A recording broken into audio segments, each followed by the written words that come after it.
今、黄金のマスクがよみがえる。パーソナルワークステーション X68000。Hey everybody, welcome back to Video So today we're continuing the series on the Sharp X68000 and my favorite games to play on it, and today we're playing Etoile Princesse, which translates from French to English into Star Princess, which makes total sense. There are a lot of stars in this game. This is one of the most graphically impressive Sharp X68000 games out there, and it is married to some beautiful visuals and absolutely outstanding gameplay that I think you're going to love. Before we get too far involved though, do me a huge favor, go down below, hit like and subscribe, and ring that notification bell. Definitely helps us out. And if you feel so inclined to want to support the channel, we got a Patreon link down below as well.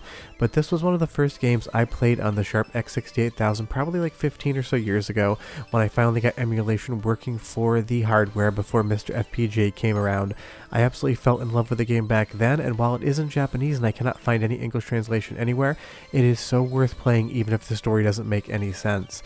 If you've ever played Pocky and Rocky before, this game is going to make instantaneous sense as far as the mechanics are concerned. It's a little bit more open world than something like Pocky and Rocky, but the same mechanics ring true. You have a jump button, you have a fire button, you have a magic meter, which I'll get into later, and you have a ton of enemies to kill. The levels in this game are varied both in graphic design as well as mechanics. The bosses are absolutely massive sprites and so interesting to look at and fight. This game just has absolutely everything going for it, and I absolutely love it and can't recommend it enough. And this first boss right here absolutely fills the screen with its sprite. Now if you hold down the attack button, you can charge up your magic meter. When it's flashing and you release it, you get to unleash this gigantic star attack. You basically want to save that almost for every boss exclusively. It's going to help you so far down the line getting through the bosses, especially in later levels. But this game is just absolutely gorgeous to look at. The colors, the visuals, the massive sprites. This is the type of stuff you could only do on the Sharp X68000 back in the day unless you were making a game for arcades, and this is why it's definitely one game if you've never played the Sharp X68000 before, you should check out. Now at the end of every level you unlock a new character and some power-ups depending on where you are. You are going to grow your character as the game goes on, and that's going to be fundamentally important to actually getting through this game. But I love that you even get this fun 2D pixel art map as you're going into new levels. One of my favorite things about the game is just how visually diverse it is.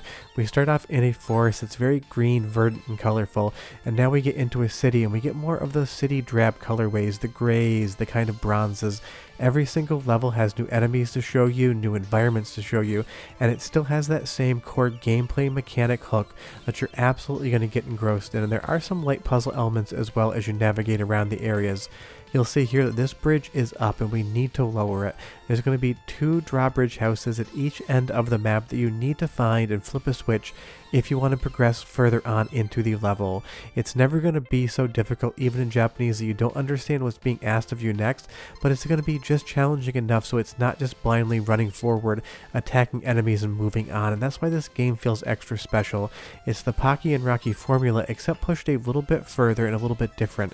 Now that we've unlocked those 2 switch houses, we can go across the bridge and continue on the world of this game. And what a pretty world it is. It's such an intriguing experience. And the best part is, like I said earlier, this is married to some great gameplay mechanics. You have this star wand that shoots basically across the entire screen. You have so many different diverse enemies that are going to have so many different attack patterns.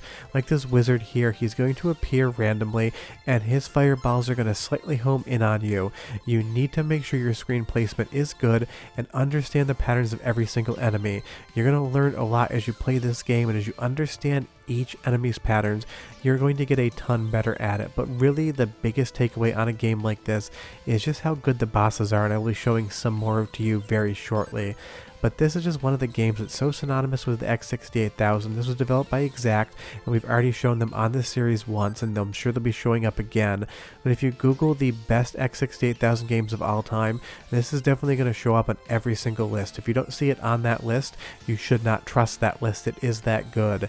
It's so creative, it's so charming, it's so colorful and unique. I can't help but love it, and it has an absolutely spectacular cheery soundtrack as well. Listen and I'll be right back.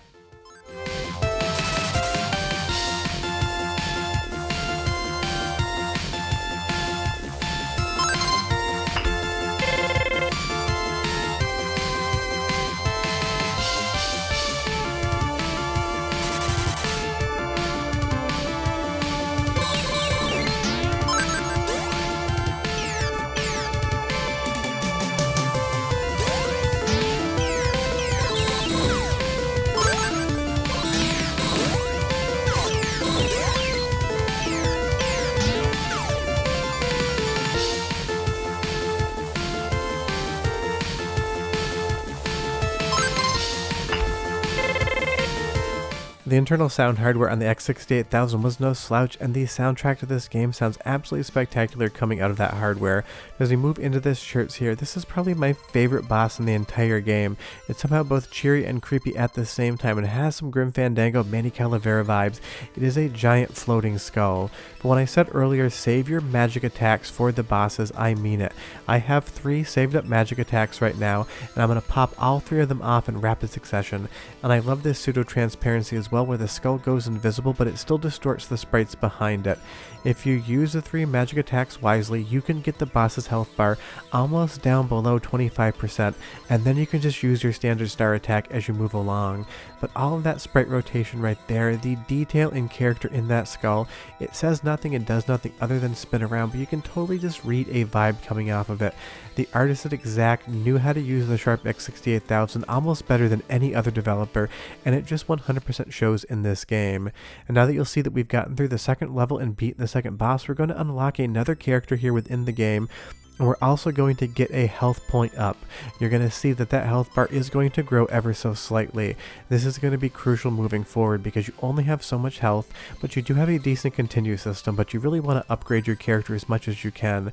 As we move to the third world here with all that glowing lava actually giving those pseudo lighting effects against the sprite work there, it just works, although there are a little bit of sprite layer issues here if you're on MiSTer FPGA or on software emulation. It does perform best on original Sharp X68000 hardware, but you need to bring a mortgage payment worth of money to the party if you want to actually experience that.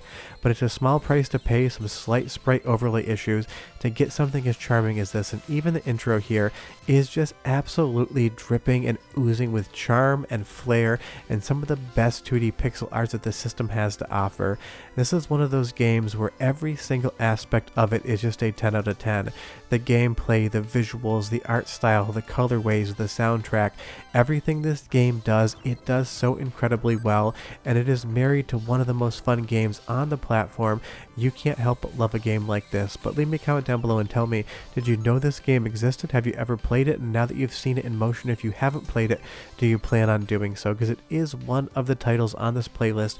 If I can convince you to play one Sharp X68000 game, I want it to be this one. It is just that special and that much fun to me. As we move further on, there is some light platforming. You gotta make some jumps, but honestly it is relatively easy. And we're gonna go to the next boss here, and as you move further into the game, the bosses become very difficult. You need to learn their patterns, their screen placements, how to avoid taking damage, and how to deal damage out to them. But that's a lot of the fun in this game. It's a learning experience to understand what every single boss is going to do. And I know it's pretty late into the video. I usually do it a little bit earlier than this, but I'm going to give you a second sound sample just in a bit when we get close to the boss, because this level soundtrack works so well with the lava effect. So go ahead and listen, and I'll be right back.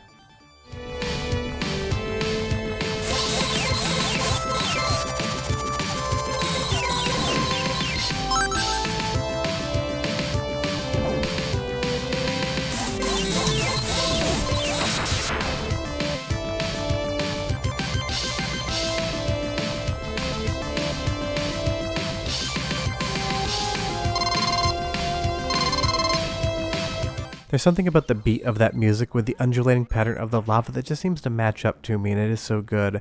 As we get to the third boss here, this gigantic snake flying around, again, saving up those magic attacks is going to be the difference between having a very hard battle and a hard but a little bit easier battle. No boss battle is ever going to be easy in this game, but if you understand where you need to be in this screen and understand the boss patterns, you're going to be able to get through, and it's going to be such a sense of accomplishment when you do. There's just something about this game. Every time I play it, I fall in love with it all over again. Every time I see it in motion, I'm reminded just how good the Sharp X68000 could look and just how good of a developer Exact was. But I'm going to have a lot more X68000 videos in this series coming up, but tell me down below again if you've ever played this game, and if not, if you plan on playing it. You can use real hardware, you can use FPGA, you can use software emulation, but whatever you do, don't avoid playing the game, because that's the one wrong decision you can make.